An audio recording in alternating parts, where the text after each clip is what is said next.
बार्शीचा आमदार राजेंद्र राऊत हा नौटंकीबाज माणूस आहे. याला मराठा समाजाशी काही देणं घेणं नाही.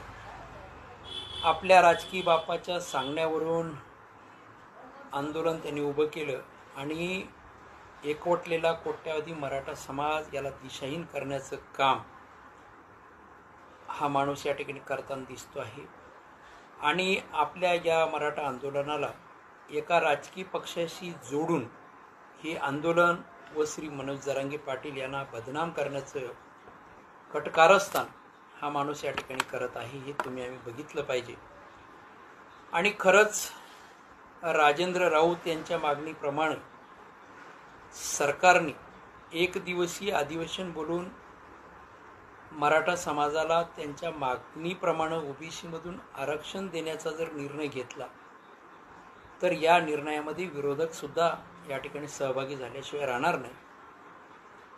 आणि ते जर सहभागी झाले नाही तर त्यांना सुपडा साफ करण्यासाठी मराठा समाज तत्पर आहे.